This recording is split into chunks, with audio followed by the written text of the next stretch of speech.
Fala galera, beleza? Hoje a gente começa com mais uma aula do Vestibulândia. Veremos hoje reações químicas. Antes, porém, pessoal, eu queria deixar um recado para vocês. Inscrevam-se no nosso canal no YouTube, porque só assim vocês vão ficar a par de todas as nossas novidades. Beleza, pessoal? Vamos lá, gente, papel e caneta na mão.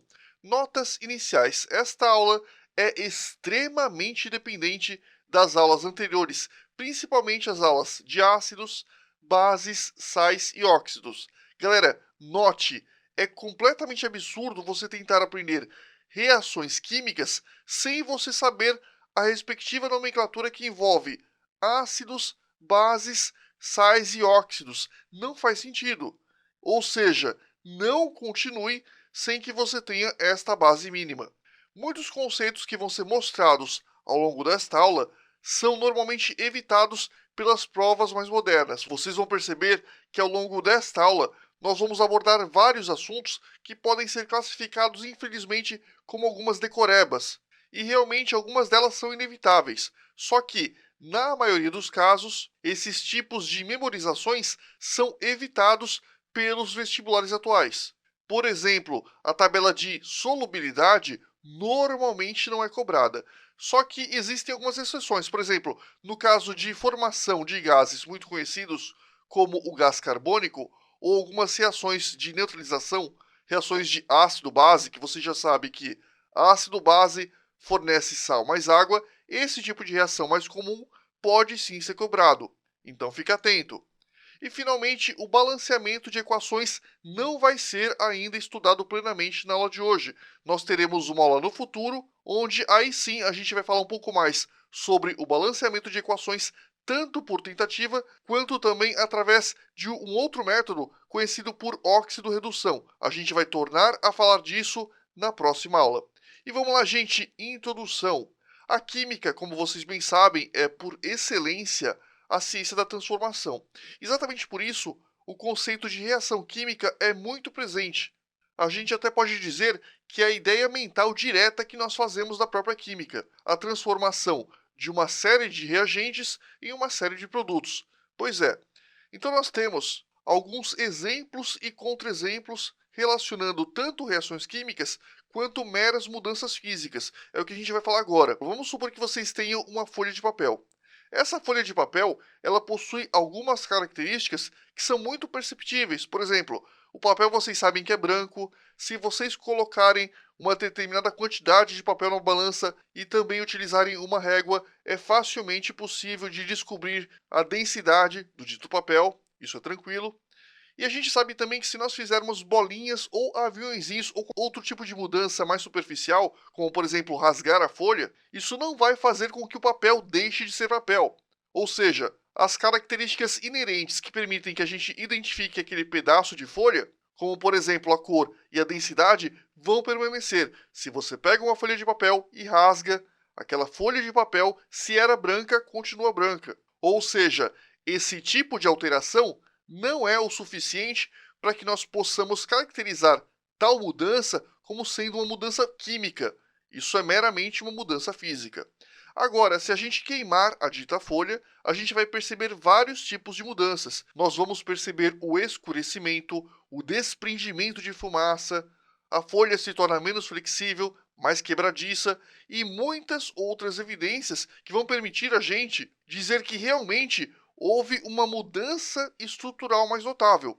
E é exatamente essa mudança estrutural mais notável que vai evidenciar a reação química. Um outro exemplo, se eu pegar um pedaço de vela, quebrar ao meio, picotar, a vela continua sendo vela. Mas se eu queimar, eu vou perceber tanto a produção de luz quanto também o desprendimento de gás. Ou seja, a queima de uma vela também é um exemplo que evidencia o processo de uma reação química, tranquilo?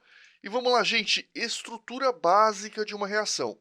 Uma reação química vai possuir dois lados, o lado dos reagentes e o lado dos produtos. Obviamente, a gente pode ter um ou mais reagentes e também podemos ter um ou mais produtos. Não existe uma obrigação quanto a isso. Nesse caso, a gente vai observar uma reação muito simples, a reação do ferro metálico com o enxofre. Quando nós reagimos ferro com enxofre, vai ocorrer a produção de um outro tipo de material. E esse novo material que é formado a partir dessa reação, no caso, é o sulfeto ferroso. Se nós observarmos as características iniciais tanto do ferro quanto do enxofre, elas são muito diferentes das características do sulfeto ferroso. Por exemplo, o ferro ele tem aquela cor típica cinza metálica, característica dos metais. Já o enxofre é um amarelo brilhante. E o sulfeto ferroso é um material bastante escuro, muito diferente desses caras. Além disso, o ferro possui propriedades magnéticas. Se eu aproximar antes dessa reação acontecer um pedaço de ímã, o ferro vai grudar no ímã. Já quando a reação ocorre e termina de acontecer, se você aproximar um ímã perto desse cara, você vai perceber que não existe nenhum tipo de atração. Ou seja, esse cara é muito diferente dos caras que o originaram. Isso significa que nós temos aqui várias evidências de que realmente houve uma reação química. Também na reação química existem dois lados típicos, o lado dos reagentes e o lado dos produtos, e os reagentes se combinam para formar o produto ou os devidos produtos. Nós também podemos ter, conforme eu já disse, apenas um reagente. E vamos lá, gente, olha só, a reação, essa que eu acabei de citar, é evidenciada por alguns fatores. Primeiro, conforme eu já tinha dito, os reagentes têm cores diferentes inicialmente, o produto possui uma coloração mais escura, o ferro possui características magnéticas. Após a reação, qualquer indício desse comportamento desaparece, ou seja, esse cara não é atraído pelo ímã, e é lógico, através de todos esses processos de mudança, a gente pode realmente dizer que uma reação química aconteceu. Noção de balanceamento, pessoal. Uma vez que a gente já sabe mais ou menos o que é uma reação química, é importante que a gente estude agora a representação da tal reação. Então, por exemplo, aqui nós temos uma outra reação química na qual o gás hidrogênio reage com o gás oxigênio e forma água, H2O. Existe um problema com essa reação. Nerk, qual é o problema? Bom, realmente, se nós reagirmos hidrogênio com oxigênio, nós teremos a formação de água. Só que uma reação química possui duas funções. Primeiro, informar o que está acontecendo, quem são os reagentes, quem são os produtos, isso realmente está sendo feito. Mas, além disso, nós precisamos de uma outra informação que também precisa ser mostrada, que é a proporção na qual esses caras reagem. Senão, olha o que acontece. Nós temos H2, que eu estou representando através de duas bolinhas brancas. Nós temos O2, que nós estamos representando através de duas bolinhas grandes rosadas. E nós temos o H2O. Um O é uma bolinha rosada, dois hidrogênios, duas bolinhas brancas. Vamos fazer a contagem. Nós temos aqui aparentemente duas bolinhas, mais duas bolinhas, quatro bolinhas, digamos assim, que reagindo fornecem apenas três bolinhas. Isso leva a gente a um certo absurdo, porque na natureza nada se cria, nada se perde, tudo se transforma. É a citação do grande mestre Lavoisier. Olhando essa reação desta forma, nós podemos concluir de maneira errada que um dos átomos de oxigênio simplesmente desapareceu da reação. É exatamente por isso que a reação desta forma está incorreta, porque ela não representa ainda plenamente aquilo que está acontecendo de fato. Agora, olha, por exemplo, esta outra reação já balanceada. Nós temos dois H2, um H2 aqui, um H2 aqui. Isso representa, inicialmente, duas moléculas de hidrogênio. Depois nós temos uma molécula de oxigênio, O2. E ocorre a formação de duas águas, uma água aqui, outra água aqui embaixo. Agora eu convido você a fazer a contagem de átomos. Vamos lá. 1, 2, 3, 4 átomos de hidrogênio. 1, 2, 3, 4 átomos de hidrogênio. Obviamente comparando reagentes com produtos. Então a gente percebe que nesse caso nós temos 4 átomos de hidrogênio no início e 4 átomos de hidrogênio no fim. Não houve, entre aspas, desaparecimento do hidrogênio. A mesma coisa ocorre com oxigênio. Nós temos dois átomos de oxigênio, dois átomos de oxigênio também aqui. Ou seja, esta reação está muito mais de acordo com a realidade do que esta outra reação.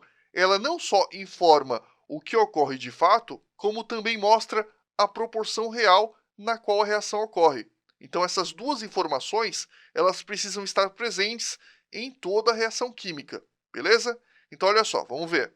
É fácil notar que a contagem de átomos, aqui nesse lado, não é a mesma de ambos os lados, o que dá a impressão de que um átomo de oxigênio simplesmente sumiu da reação. Está errado. Já nesse caso, a reação mostra realmente aquilo que ocorreu de maneira melhor. Realmente nós temos uma proporção de 2 hidrogênios para cada oxigênio. Obviamente, em termos de moléculas, nós temos 2 moléculas de hidrogênio reagindo com cada molécula de oxigênio, formando 2 moléculas de água. Por enquanto, galera, não se preocupem tanto com a questão do balanceamento, porque nós vamos ter uma aula específica só falando desse assunto. E vamos lá. Evidências de uma reação química. Quando ocorre uma reação química, eu quero que vocês saibam que novas substâncias são formadas. Isso, inclusive, nós vimos nos quadros anteriores. Por exemplo, nesse quadro, a reação de hidrogênio com oxigênio formou a água, uma nova substância. A mesma coisa aconteceu quando nós reagimos ferro e enxofre. Ocorreu a produção de sulfeto ferroso, que também é uma nova substância. E vamos lá, continuando. As principais evidências de reação química vão ser essas 4 aqui. Então vamos ver. O que evidencia a ocorrência de uma reação química? Galera, guarda esses 4 conceitos, se possível, porque são os principais conceitos que permitem que a gente possa evidenciar a ocorrência de uma reação química de fato.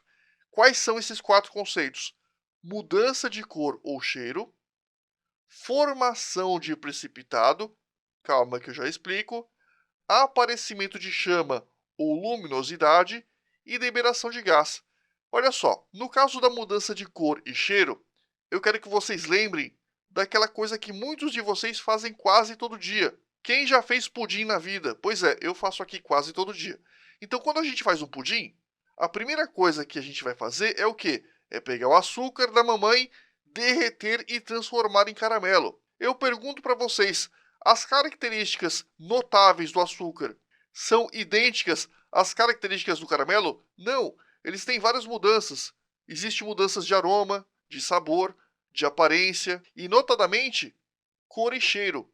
Ou seja, a transformação do açúcar em caramelo, considerando o critério cor e cheiro, caracteriza uma reação química. Da mesma forma, olha o que acontece nesse caso.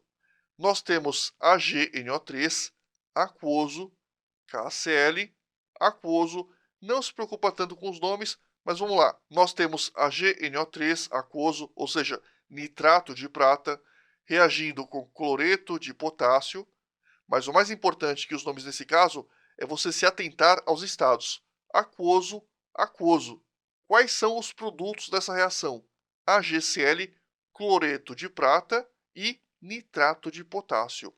Presta muita atenção no estado físico do cloreto de prata, sólido. Isso significa que quando você reage esses dois caras, que estão no estado aquoso, ocorre a formação de um cara sólido, que a gente chama de precipitado. Por que precipitado? Porque ele precipita, ele vai para o fundo normalmente da solução. Lógico que dependendo da densidade, esse cara pode ir para cima, mas no mesmo caso, se ele for sólido, ele também vai ser chamado de precipitado. Depois nós temos o aparecimento de chama ou luminosidade.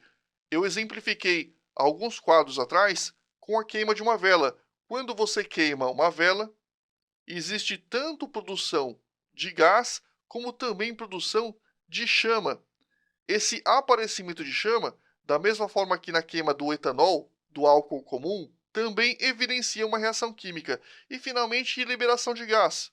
Quando você pega um comprimido daqueles para azia e mergulha em água, ocorre o quê? A produção de gás, e essa produção de gás evidencia também uma reação química. Então, são esses 4 critérios que permitem que a gente possa dizer que, de fato, ocorreu uma reação química. Então, de novo, porque é importante guardar isso: mudança de cor ou cheiro, formação de precipitado, aparecimento de chama ou luminosidade, liberação de gás.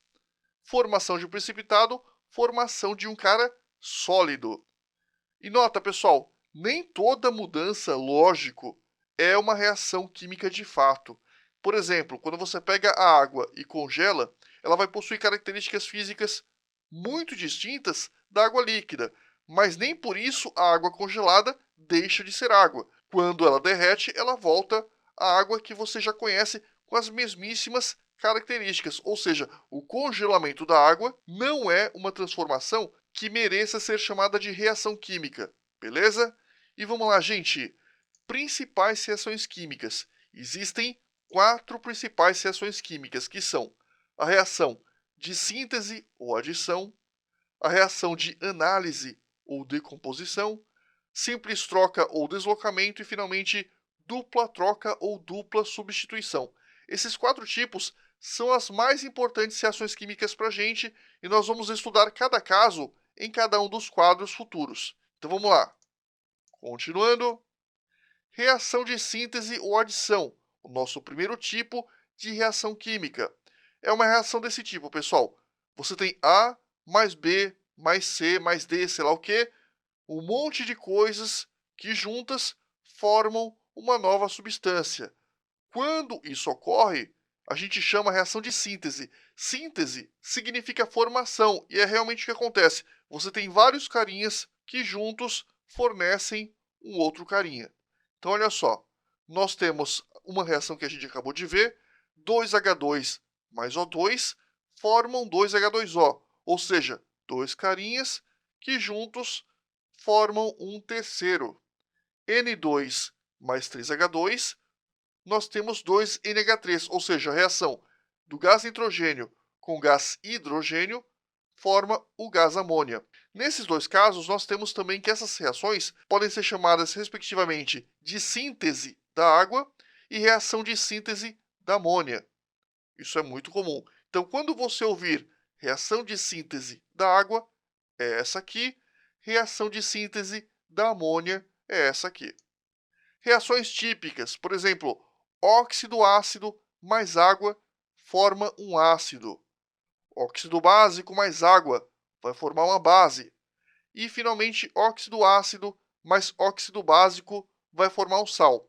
Essas 3 reações nós vimos quando nós estudamos óxidos. Por isso que é importante que você não pule as aulas do curso para que você tenha o máximo de domínio possível. E vamos lá, gente. Continuando, reação de análise ou decomposição. É o contrário. Uma reação de análise ou de decomposição vai ser a reação onde você tem um cara que se desdobra em outros carinhas. Ou seja, realmente esse cara está se decompondo. Muita gente pensa que decomposição é apenas apodrecimento, mas existe um outro significado para a palavra decomposição, que seria o de quebrar alguma coisa em outras partes mais elementares. É justamente o que acontece, por exemplo, quando você pega o CaCO3, o carbonato de cálcio, e aquece esse cara. Quando você aquece o carbonato de cálcio, ele se decompõe em substâncias mais simples. Por exemplo, no caso, o CaCO3, ao ser aquecido, esse delta representa aquecimento, vai fornecer óxido de cálcio, a cal virgem, mais CO2, que é a formação de um gás. Esse cara escapa do sistema, ficamos apenas com o CaO. Mas existe, lógico, a formação do CO2 que deve ser considerada. Nesse caso, nós temos um exemplo de decomposição térmica, também chamada de pirólise. Por que decomposição térmica? Simples. Esse cara se decompôs em substâncias mais simples por aquecimento. Está aqui o delta, que representa o aquecimento desse cara, fornecendo esses outros dois. Aqui, pessoal, nós temos a eletrólise da água. Se você pegar a água e passar por um processo chamado de eletrólise, que por enquanto é muito cedo de nós entrarmos nesse assunto, a gente vai ter uma aula específica só falando sobre eletroquímica, eletrólise, etc. Mas vamos lá. Quando você pega a água e passa por um processo de eletrólise, a água vai se decompor em seus componentes mais básicos, que são o hidrogênio e o oxigênio. É a reação contrária da que nós vimos agora há pouco. E finalmente nós temos a fotólise. Fotólise é uma quebra pela luz. Quando nós temos água oxigenada ela é muito sensível à luz. Inclusive, ela é armazenada em vidros de cor acastanhada. Por que vidros castanhos? Porque os vidros castanhos, marrons, eles são mais escuros, permitem uma menor entrada de luz, consequentemente, reduz a tendência desse cara se decompor pela luz. Então vamos lá. Quando você pega a água oxigenada, ela se decompõe em água e oxigênio. E só para complementar, vamos ler esse textinho. As reações de análise ou de decomposição, mesma coisa, são reações normalmente provocadas pelo aquecimento ou instabilidade dos reagentes devido a fatores como luz, pressão, etc. A eletrólise, que a gente viu agora há pouco aqui nesse exemplo, também pode provocar a decomposição de substâncias como a água. Lembrando que esse cara, ou melhor, esse tipo de reação, que é a reação de eletrólise, nós vamos estudar no futuro próximo. E vamos lá, gente, continuando. Reações de simples troca ou de deslocamento. Olha só, uma reação de simples troca ou deslocamento é uma reação desse tipo. Presta atenção, nós temos o A mais BC, depois nós temos AC mais B. O A entra no lugar do B, ele se combina com o C, e o B é deslocado. Então nós dizemos que o A desloca o B. Por isso se chama reação de deslocamento. Pergunto para vocês, eu posso falar que o B desloca o A? Nunca, cuidado, isso já foi tema de prova. É sempre, sempre, sempre, quando essa reação ocorre, o A desloca o B. Eu nunca posso falar que o B desloca o A. Porque, olha só, nós temos aqui o B e C, combinadinhos, juntinhos, o A entra de penetra, ele desloca o B. E nisso nós temos a formação de uma nova substância, AC, e o B, lógico, fica lá sozinho e carente. Vamos ver alguns exemplos de reações de simples troca ou deslocamento. Olha só, Na mais AgCl, NaCl mais Ag. O Na desloca a prata, ocorre a formação do NaCl, cloreto de sódio, e o Ag fica isolado. Então nós dizemos, nesse caso, lógico, que o sódio desloca a prata. Outro exemplo, o zinco mais 2HCl. O que vai acontecer? O zinco vai deslocar o hidrogênio, vai ocorrer a formação do ZnCl2 e o hidrogênio fica lá isolado, né, gente? Então, nesse caso, nós dizemos também que o zinco desloca o hidrogênio. Eu não posso falar que o hidrogênio desloca o zinco. Cuidado com isso. Até aqui tranquilo? Tranquilo. Agora, uma pergunta que você pode fazer, muito natural, é: Nerk, o que garante a ocorrência da reação de simples troca? Bom, para isso, a gente vai mostrar neste quadro quais são as condições para que uma reação de simples troca ocorra ou não.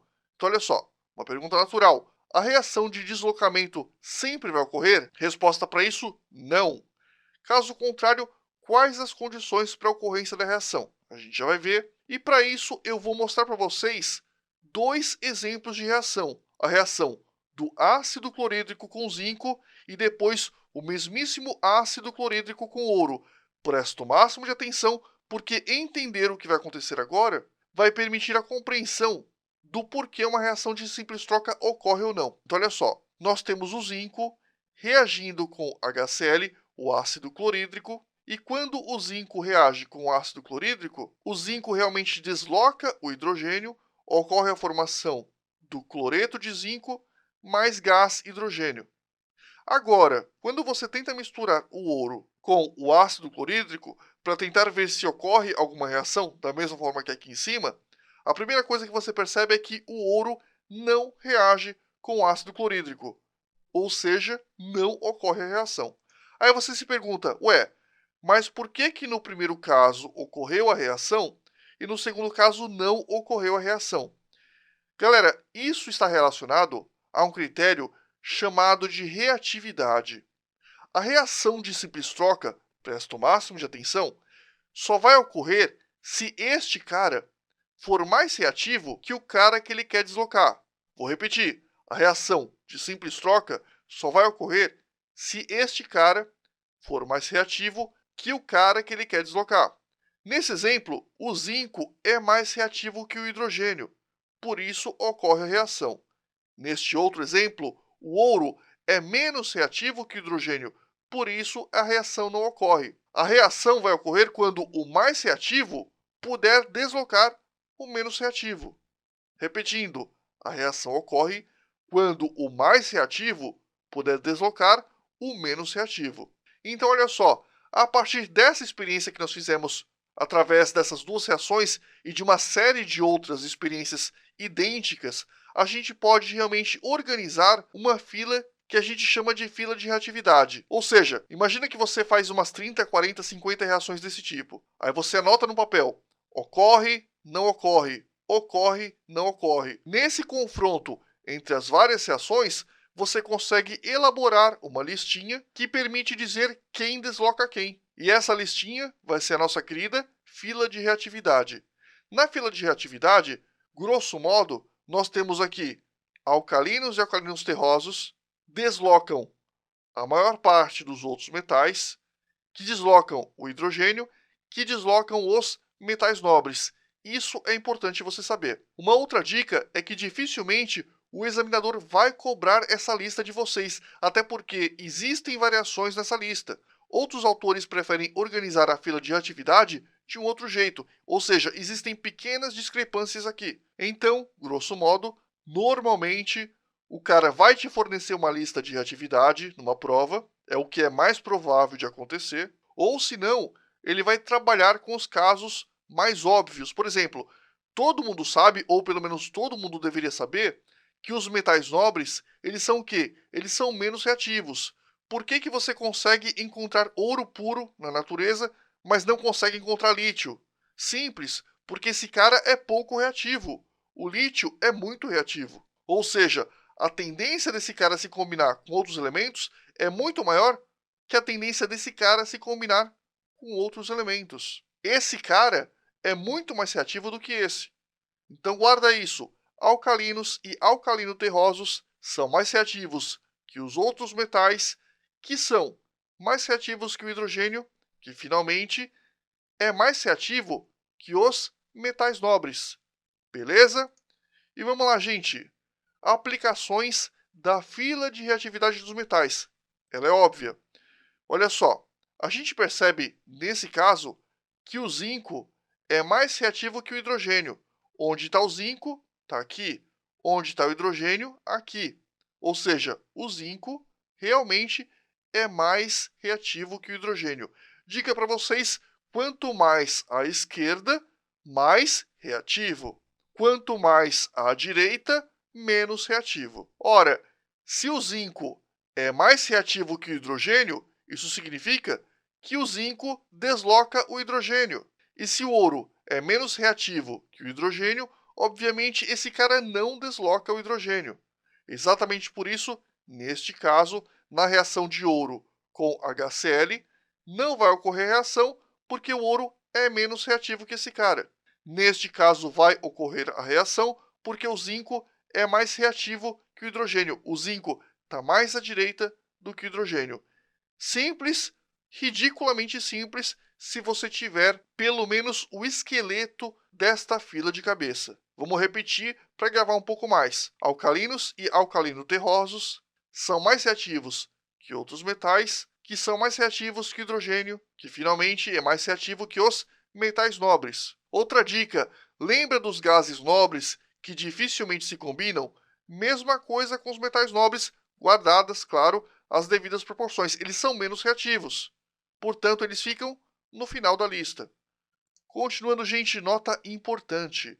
A fila de reatividade, ela não deve ser utilizada de forma alguma como critério único e absoluto, porque existem exceções. E algumas exceções vão envolver principalmente os ácidos sulfúrico e ácido nítrico. Então, olha só, aqui nós temos a fila de reatividade e nós temos aqui a reação entre cobre e ácido sulfúrico.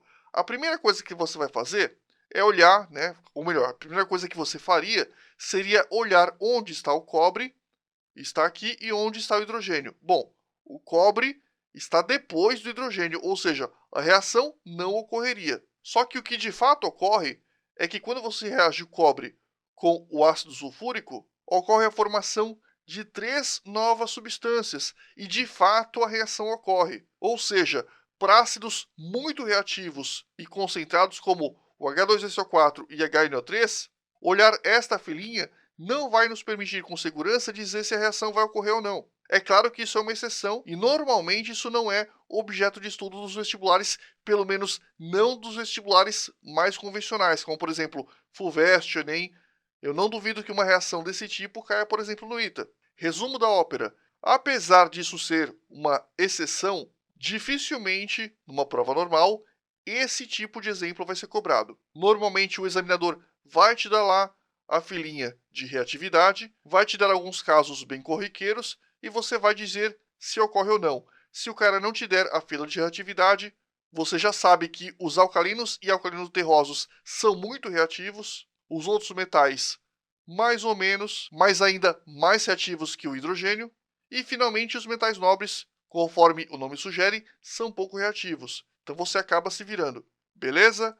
Continuando. Fila de reatividade dos metais e dos ametais. Existem duas filas de reatividade: a dos metais, que nós já vimos, e a fila de reatividade dos ametais. Tá aqui para vocês. Essa aqui, como é pequena, eu sinceramente memorizaria.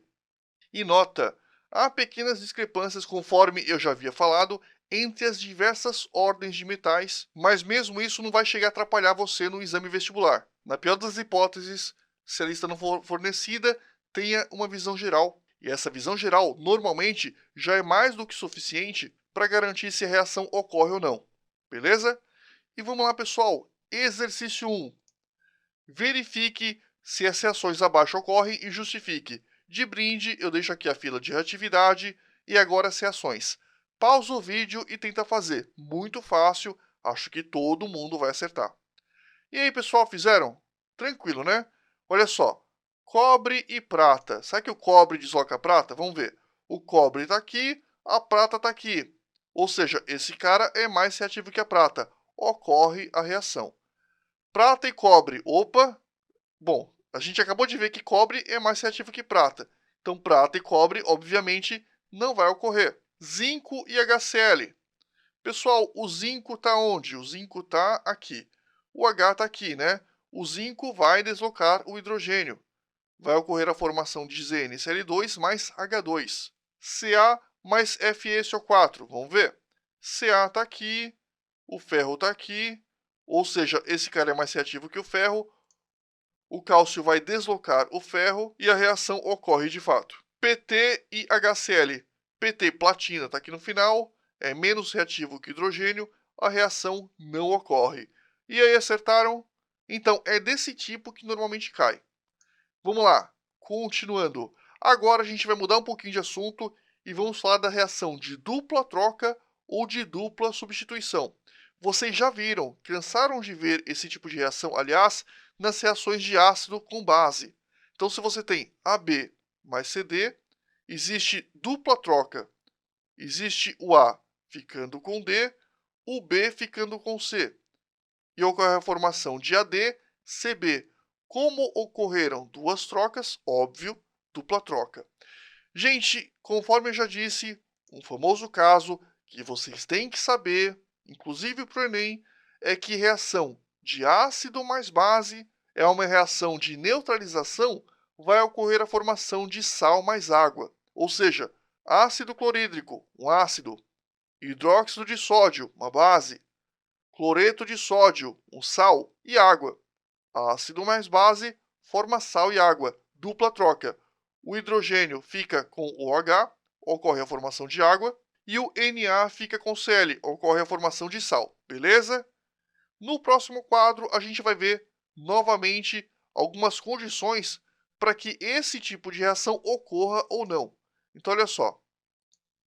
Continuando, as condições para reação de dupla troca são um pouquinho mais chatinhas que as condições de simples troca. Elas são, digamos assim, um pouco menos óbvias, você não tem uma tabela de consulta. Olha só, quais são as condições? São três. Primeiro, pelo menos um dos produtos formados é menos solúvel que os reagentes. Olha o que acontece, por exemplo, nessa suposta reação de dupla troca.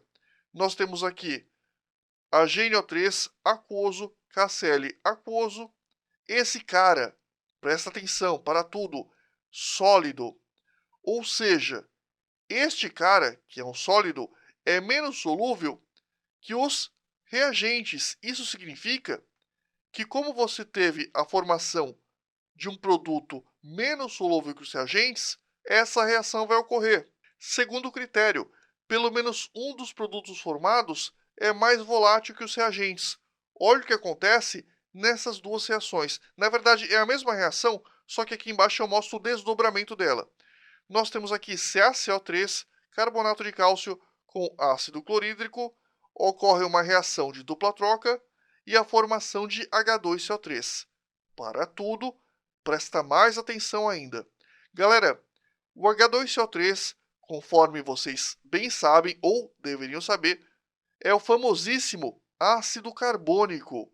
O ácido carbônico sofre decomposição espontânea e ocorre a formação, na verdade, de água e CO2. E o CO2 é o quê? É um gás. E gás, galera, como vocês bem sabem, é uma substância volátil. Isso significa que, como houve a formação de uma substância volátil, essa reação de fato ocorre.